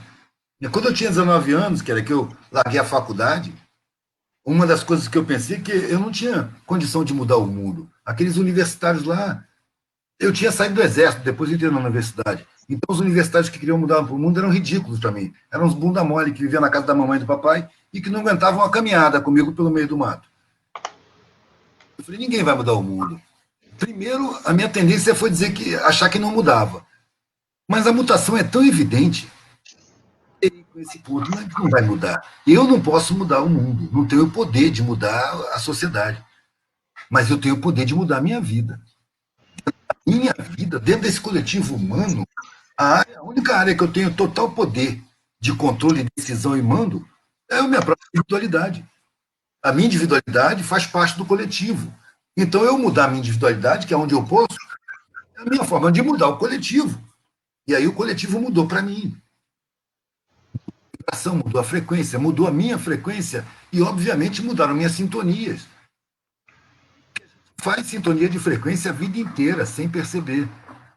Excelente ponto de partida, né? A gente parar aí de se queixar do que a gente não tem controle sobre e começar a atuar no que a gente tem domínio, que a gente tem controle, que são as nossas atitudes, nossos pensamentos, e eu vou para lá, né? É um ponto de partida, você pôr a mão na rédea da própria vida, né? Dentro daí do possível. Tem a questão de você se colocar no quadro, entendeu? E se dissecar. O que eu quero da vida? Será que o que eu quero sou eu que quero? Eu fui induzido a querer. Qual é a minha opinião sobre todos os assuntos? Será que essas opiniões são minhas mesmo? Ou foram fabricadas e colocadas no meu inconsciente? Como foram no inconsciente do meu pai, da minha mãe, das pessoas que eu conheço? Que é o mais comum, né? Infelizmente. Esses medos que eu tenho são meus mesmo? Será que eu não tenho um medo maior? Porque o que me moveu, o nego fala que eu fui muito corajoso, mas o que me moveu foi o medo. Eu percebi que a vida era frustrante. Eu fiquei de medo, velho. Chegar no fim da vida com vergonha de mim mesmo, com a sensação de vazio, de ter vivido em vão, que é uma coisa que eu comecei a perguntar para tudo que era velhinho que eu encontrava. Quanto mais velho, mais eu ficava na ânsia de perguntar, e aí, a vida vale a pena? O que você acha da vida? Passa muito rápido? E as respostas dos velhinhos foram me confirmando que tem muita mentira e muito engano. E até onde eu posso confiar no meu discernimento? Eu tenho que me desenvolver do zero. Eu tenho que construir os meus valores. Eu tenho que construir do zero o que eu quero da vida. Eu tenho que começar a querer de novo. Parar de querer o que me disseram que é para querer. Porque eu estou querendo dentro de um leque restrito de possibilidades permitidas. Eu quero o não permitido. Eu quero ter paz de espírito. Eu não quero vencer na vida. Derrotar ninguém. Eu não quero encher o rabo de patrimônio. Porque daqui a pouco essa carcaça vai cair, eu vou embora. Vou levar o quê, mano? Que tipo de patrimônio eu vou levar daqui? Só patrimônio abstrato. Então, o que eu quero é muito mais abstrato do que concreto. Concreto eu preciso, obviamente, mas muito menos do que querem me fazer acreditar. Me fazem acreditar que eu tenho que ter muito mais do que realmente preciso. Eu não podia ter segurança, mano. Eu tinha que estar no risco. Impede as pessoas de dar passos na direção da realização. A segurança em si ela é uma mentira, né? Tu não sabe o dia de amanhã, se vai fazer sol, se vai fazer chuva, se vai cair um raio, um furacão, né? A própria Mas ideia de depende, velho. segurança A morte é segura. A coisa mais segura que a gente tem é a morte. Isso perfeita. é segurança. Eu sei que eu vou morrer. Então, antes disso, eu quero viver. Viver do meu jeito. Não desse jeito absurdamente frustrante, desumano, competidor, raivoso, paranoico de viver, que estão me induzindo. Entendeu? A vida é muito rápida, passa muito rápido. Sabe? E a sociedade engana a gente, mente pra gente, aponta os mais fortes como se fossem os mais fracos, apontam pessoas fracas como se fossem os mais fortes. O pobre se matar porque perdeu tudo que tem, velho. Já o milionário perde tudo que tem e se mata, porque tem medo de ficar pobre. Quem é que é o fraco? Os mais fortes com quem eu convivi, que encaravam mais dificuldades, se sentiam mais fracas. Eu estava vendo como mais forte, eu ganhei respeito pelas pessoas que a sociedade desrespeita e perdi o respeito pelas pessoas que a sociedade respeita mais. Porque é falso. São valores falsos, são forças falsas. A força dos fortes está com os fracos. São eles que fazem tudo. Quando não tem eles para fazer, os fortes não fazem nada. Arrisca não saber fritar um ovo. É. Evidência. Eu acho que você ainda vai escrever um livro sobre isso, mas se você fosse montar um curso agora, quais seriam aí as dicas, o passo a passo, como encarar a realidade, como buscar a autofelicidade, qual foi o teu processo, o teu caminho nesse sentido? Eu não sei formar a ideia de fazer um curso, sabe? Não conseguiria. Eu não tenho prática. Né? Mas Eu não sei como se... ajudar? Como ajudar os outros a despertar, a buscar autonomia, né, da própria vida? Mas será que eu já estou autônomo para isso? Eu sempre refutei a ideia de conscientizar os demais, porque eu não me senti consciente o suficiente para isso, entendeu? A consciência que eu posso trabalhar é a minha, entendeu? E ela não está no seu estado pleno. Então, quem sou eu para sair conscientizando as outras pessoas? O que eu percebo é que eu trabalhando na minha consciência, isso se reflete nos meus valores, nas minhas escolhas, nos meus comportamentos. E essas coisas vão refletir na coletividade, que vai estar observando, não porque eu estou ensinando arrogantemente, mas porque eu estou me comportando de uma maneira que chama atenção e desperta a reflexão das pessoas. Não pela minha pretensão arrogante, pela diferença de comportamento mesmo, pela diferença de objetivos, pela forma de atuação, pela conduta, pelos. Que Entendeu? maravilha. Eu sempre achei muito arrogante esse negócio de você querer conscientizar as pessoas. Acho que você chegou num grau de superioridade para conscientizar os demais. Eu acho isso beira o ridículo. Sabe como? Olha os veganos, por exemplo. A esmagadora maioria cria um sentimento de superioridade sobre os carnívoros. Olha, nós somos um planeta muito primitivo, muito grosseiro. Eu sei disso. Eu não me sinto acima do meu planeta. Eu estou dentro da faixa vibratória dele. Eu sou tão grosseiro e tão primitivo quanto o meu planeta. Nós, seres humanos, comemos carne. Eu não como há 40 anos. Não por uma questão de elevação espiritual, porque eu me sinto mal. Carne me faz mal. Carne de mamífero, de peixe, não. A carne de eu comer, eu passo mal. Meu corpo já rejeita. Meu corpo aceita. Sabe como? Mas eu digo, nós comemos carne. Uma vez eu fui uma palestra vegana e eu não pude deixar de falar nesse assunto. Esse sentimentozinho de superioridade que alguns veganos desenvolvem diante dos carnívoros, achando que eles são atrasados e tal. Esse sentimento, na minha visão, é mais tóxico espiritualmente do que comer carne. É mais primitivo espiritualmente do que comer carne. Eu conheço pessoas que comem carne e que são altamente espiritualizadas, que são humildes, que não expõem arrogância. A arrogância é um sinal de precariedade espiritual. Entendeu? Então você não evolui porque deixou de comer carne. Você deixa de comer carne porque você evolui. É diferente. E isso é um processo coletivo. Eu acho que daqui a umas centenas de anos, o ser humano não vai estar mais comendo carne. Ele vai ter percebido, inclusive, como é nocivo esse tipo de prática, tanto a criação quanto o consumo. Mas ainda não estamos nesse ponto. Gente, mano, não adianta você querer parar com a tortura animal se você aceita a tortura de pessoas, de crianças, de idosos. Essa evolução, ela se dá como um todo, mano. Não pontualmente, como os permaculturistas, como os veganos, como essas pessoas que formam seus grupinhos e vão exercer sua superioridade social isolados, com roupas vaporosas, entoando on, acendendo incenso e tendo ódio no mercado, entendeu? Uma vez me chamaram para ir no ENCA, Encontro Nacional de Comunidades Alternativas. O que eu vou fazer lá, velho? Eu fumo cigarro, cara. Eu falo palavrão. Lá só tem ser evoluído, mano. O que eu vou fazer?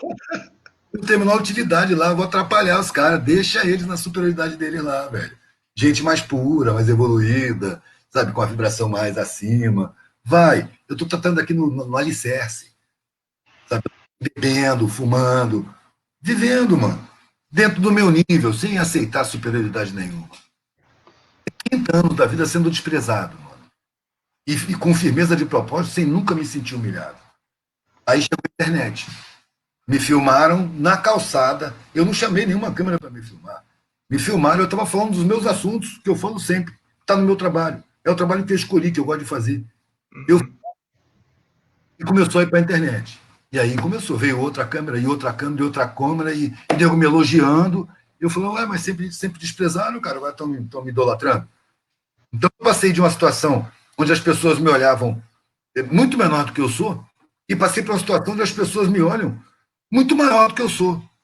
Eu não tenho meio termo, velho. Eu sou a mesma merda que eu era desprezado, só que agora venerado. Por falar nisso, tem uma pergunta do Pepe aqui, se essa visibilidade em algum momento te incomodou. Em vários, em vários. Em geral é bom, é legal. As pessoas são muito corteses, são muito amigas. Por outro lado, você já desperta desconfianças, ódios gratuitos, gente te difamando. Tem até vídeo aí, falando, como eu sou falso, eu sou o guru hippie, eu tenho tudo calculado, os meus olhares, as minhas expressões. Velho, eu não consegui ver tudo, entendeu? Porque o menino é muito chato. Mas eu queria ter atrás daquele controle que ele disse que eu tenho. Eu sou descontrolado, minhas coisas são tudo perdidas, eu me confundo, atraso encomenda. Eu sou todo bagunçado, eu queria ter metade do controle. Quer dizer, de uma certa forma, você desperta um olhar que influenciado por uma sociedade tão distorcedora, acaba te olhando de uma forma distorcida também. É como se você tivesse como objetivo de vida a fama. Já teve gente me perguntando qual é a minha estratégia para alcançar a fama. Eu disse, não tem estratégia, cara. Pô, eu sou artista de rua, cara, que nem você. Divide comigo. O que você fez, velho, para conseguir essa visibilidade toda? E o cara saiu magoado, ele não acreditou, não tem estratégia, mano. Eu nunca pensei em visibilidade. Eu acho que eu estou falando do que é óbvio. E se tem essa repercussão toda, é porque as pessoas veem a realidade, enxergam e não acreditam no que estão vendo. Não é possível que é o que eu estou vendo. Eu estou errado. Eu estou vendo errado. Mano. Parece tanto falcatrua, mas não é possível. Sacou? Aí eu chego e falo, é falcatrua mesmo, é tudo mentira. Porra nenhuma. Quem governa é o dinheiro, é o mercado financeiro. Sabe? A formação escolar é uma falcatrua, que leva você para a doença, para uma vida frustrante, para uma competição interminável, para uma guerra, um inferno. Sabe? A parada da gente não é vencer na vida, é ter uma vida harmônica, é satisfazer a alma. Sabe? É gostar e ser gostado, é trocar afeto. Esse é o objetivo da vida. Ter o sentimento de ser útil ao coletivo. As pessoas sabem disso. Só que a pressão é tão grande que elas não acreditam no que elas sabem. Aí eu vou falando, elas vão reconhecendo o que elas já sabem. Eu acho que é por isso esse sucesso todo. Que o nego vai só reconhecendo o que já está sabendo.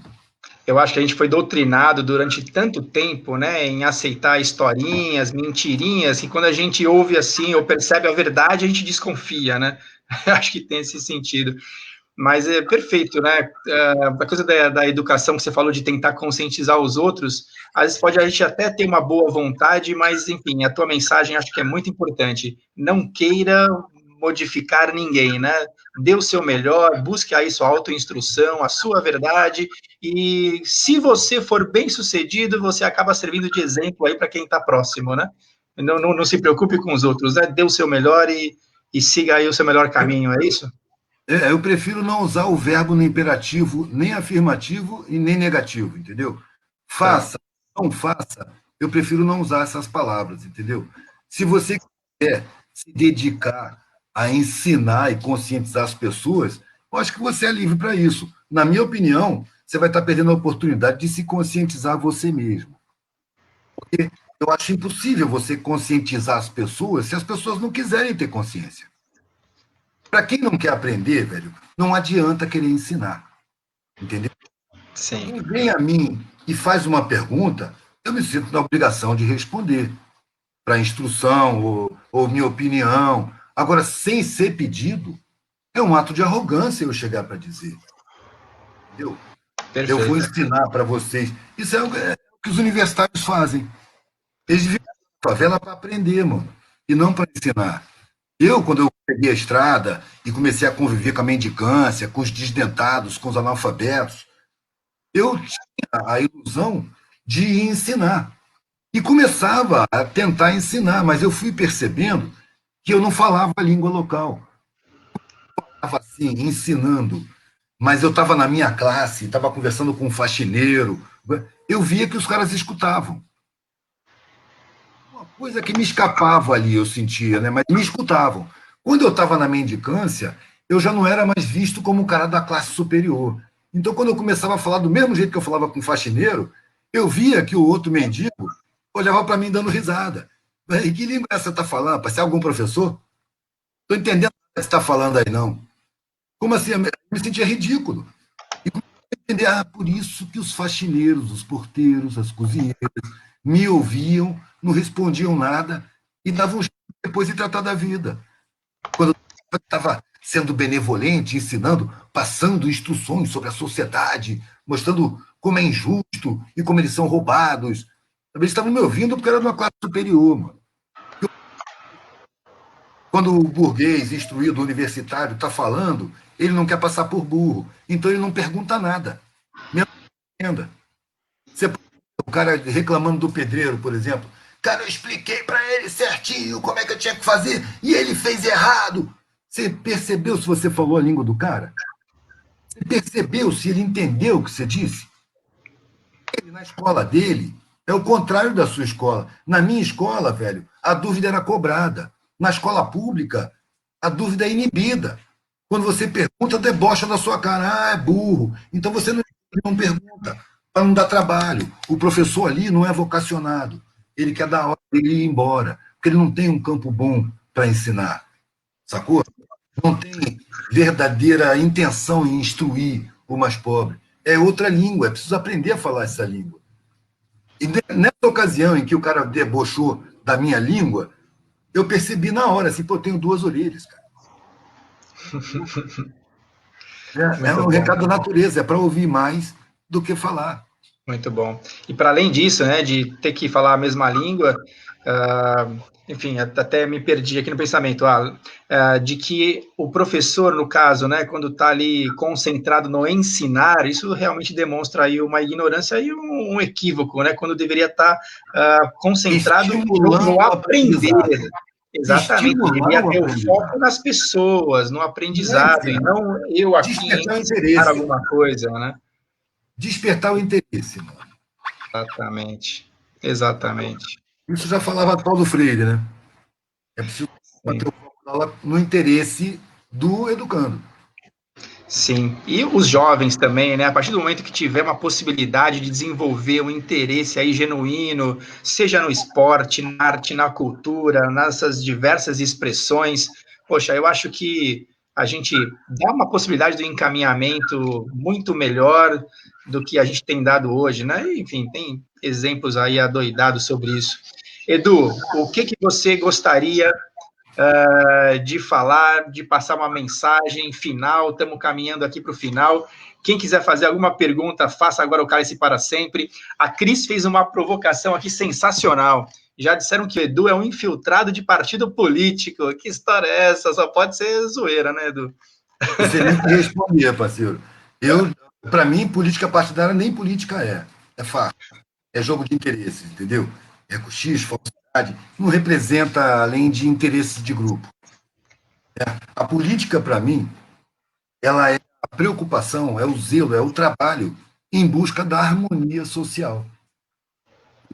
Para mim, isso que a mídia apresenta como política, isso que se convencionou a política, é um teatro de marionetes, onde as marionetes são dominadas pelo mercado financeiro na sua maioria. Um monte de cúmplices do mercado financeiro e uns Don Quixotes brigando contra moinhos. Porque precisa ter os Don Quixotes lá, denunciando, contestando, porque senão não dá para formar uma fachada de democracia.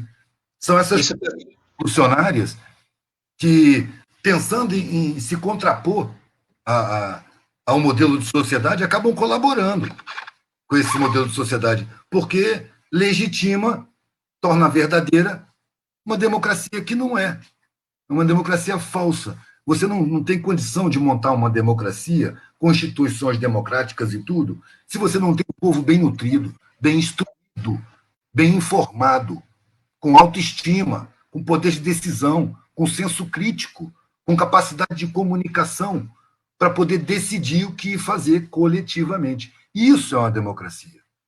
E há um cuidado na estrutura social minucioso para evitar que isso aconteça, evitar que o povo tome consciência. A consciência é dada na medida das classes e, mesmo assim, até certo ponto. Porque você tem acesso à consciência, ao mesmo tempo que você tem uma inoculação de medo muito grande de perder seus privilégios. Então, você mesmo vai restringir o seu acesso à consciência. Vai chegar a um certo ponto e, a partir daqui, você não vai sair, não vai passar. Porque senão, como vai continuar pagando um salário para a empregada? Né? Você vai entrar em conflito de consciência. Então, a partir daí, você não quer tomar consciência. Por isso que eu acho, velho, que é muito mais jogo você trabalhar com as questões e produzir reflexões. Não estou dizendo de conscientizar. O processo de conscientização ele vem através do debate, das reflexões, da troca de informações, da troca de conhecimentos, né?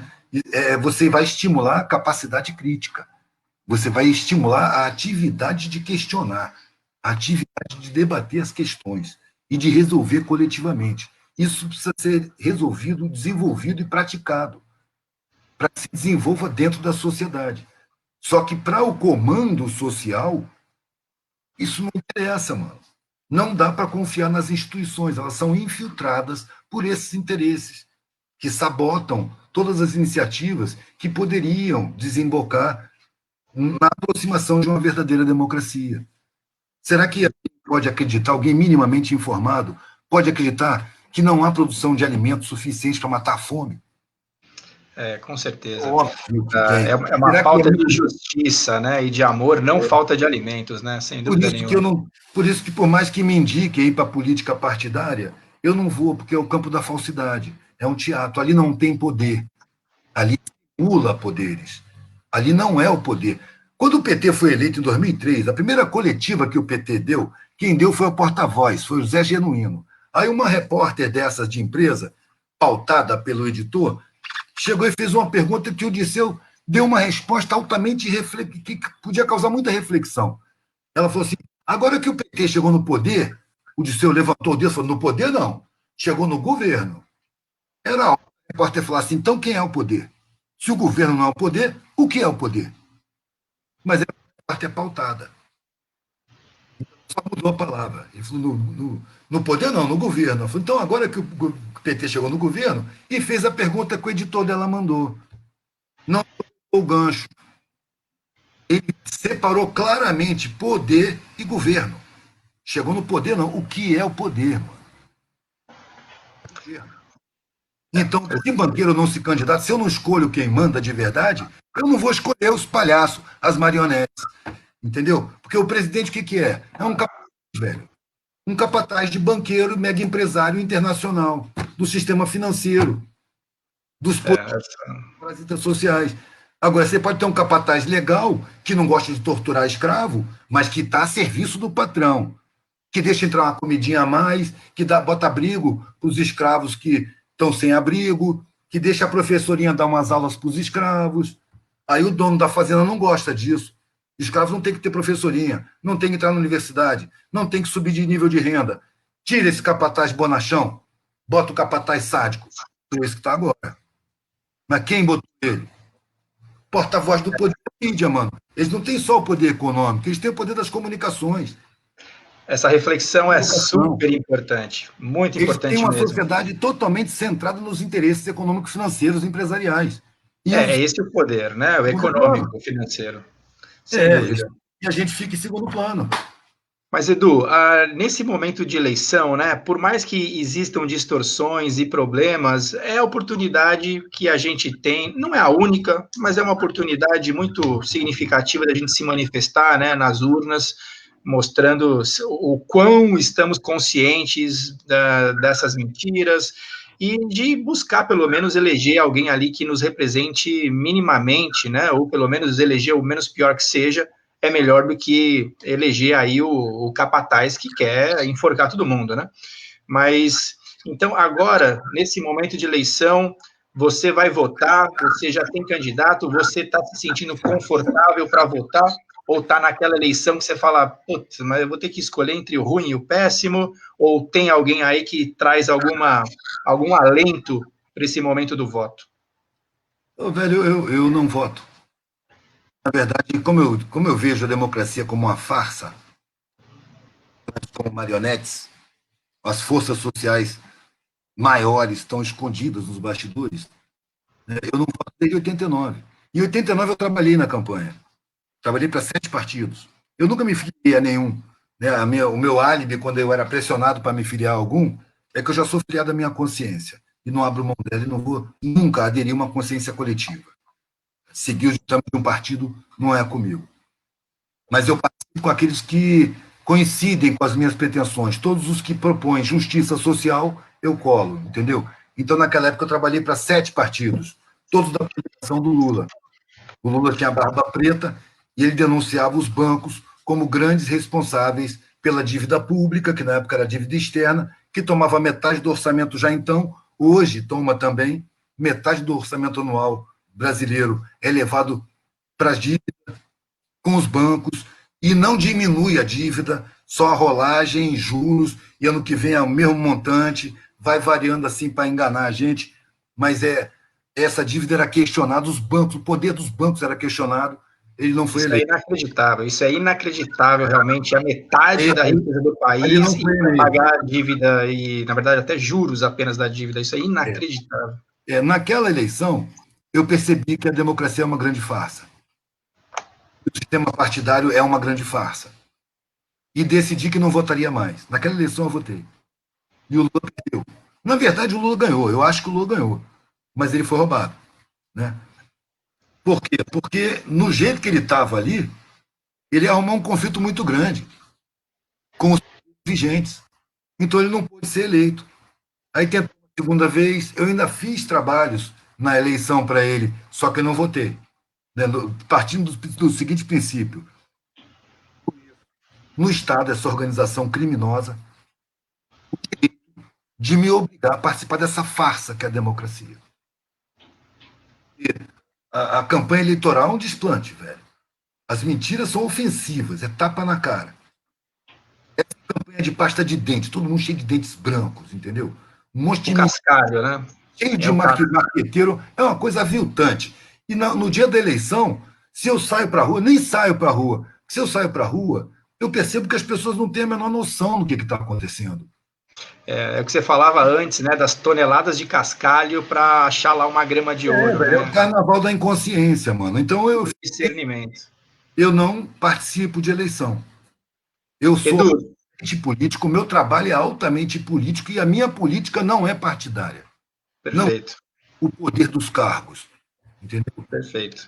O Vinícius traz uma pergunta aqui bacana. Qual o segredo para manter a perseverança em meio a tantas adversidades e continuar trabalhando pela harmonia como você faz? É necessidade interna, mano. Se eu não viver dessa maneira, eu não fico legal. É para estar vivo. Tudo que eu faço é para ter prazer em estar vivo.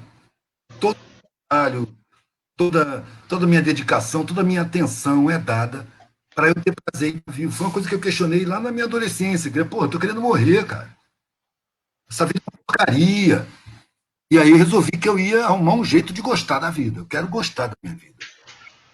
Sacou? E logo eu passei a gostar. Com todas as agruras, as falcatruas, todas as perseguições, todas as dificuldades, eu passei a gostar da vida. Eu fiquei feliz e vivi um conto de fadas. Já teve muito sofrimento. Mas tem muito sofrimento no mundo, não dá para escapar disso. Sim. Eu estou fazendo as minhas escolhas de acordo com a minha consciência, eu estou escolhendo de acordo com os meus valores, não com os valores que me foram implantados. Eu paguei um preço alto por isso. Toda a minha família cortou relações comigo, toda a minha classe social, os amigos desapareceram. Eu fui visto como as piores coisas para seguir a minha consciência, para poder dar valor à minha vida, para poder ter a tranquilidade, velho, que eu posso morrer a qualquer momento, que eu vou achar que minha vida valeu. Eu não vou ter a sensação de que a vida passou e eu não vivi. Entendeu? Esse é meu medo, mano. E porque lá novinho eu vi isso acontecer demais. Procurava os velhos e via que estavam todos frustrados. Todo mundo com a sensação de que a vida passou sem sentido, passou rápido, que não fez o que queria, se pudesse voltava atrás para começar de novo. Isso aí me apavorava. Me apavorava mais do que fome, do que desabrigo, do que os predadores. Porque para mim serviu muito bem a figura da gaiola. Eu falei no comecinho aqui, né? A sociedade oferece uma gaiola de luxo, forradas, com garantia de boa alimentação, alpiste da melhor qualidade, não transgênico, banana orgânica, mamão, um cuidador, uma fêmea quando chegar o tempo do acasalamento, protege, que tira o jornal, forra de novo, deixa você sempre num lugar limpinho. Você tem todas as regalias. Só tem uma coisa, você não pode voar. Você tem que ficar preso dentro da gaiola. Era isso que eu via. Eu estava dentro da gaiola para ter as regalias. Agora, se eu quero voar, eu tenho que ver que essa poesia do voo tem a realidade do risco. Eu estou me expondo a gavião, a gato, de coruja, aos predadores, aos inimigos da liberdade. Eu estou exposto à polícia, que perdeu completamente o respeito que tinha por aquele filho do coronel. Eu já não era o filho do coronel. Eu era um hippie, um merda, um que não vale nada. Inclusive, logo no comecinho, eu perdi todos os meus documentos. Então, não tinha como me apresentar. Eu fiquei sem documento na rua. Eu tive que ver a realidade de quem não tem proteção nenhuma. Eu tive que me lançar no risco, porque liberdade é risco. Segurança é prisão. Não é à toa que segurança máxima é o quê? É a pior cadeia que existe. É segurança máxima.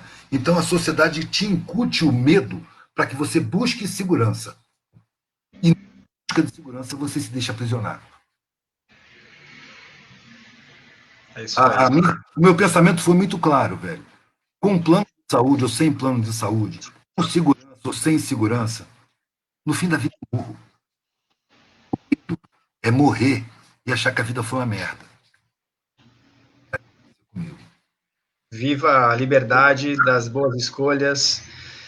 Edu, parabéns pela tua autenticidade. Obrigado pelo exemplo que você traz e para as provocações que você também nos traz. Muito obrigado pela disponibilidade, pelo carinho de estar batendo esse papo aqui com a gente.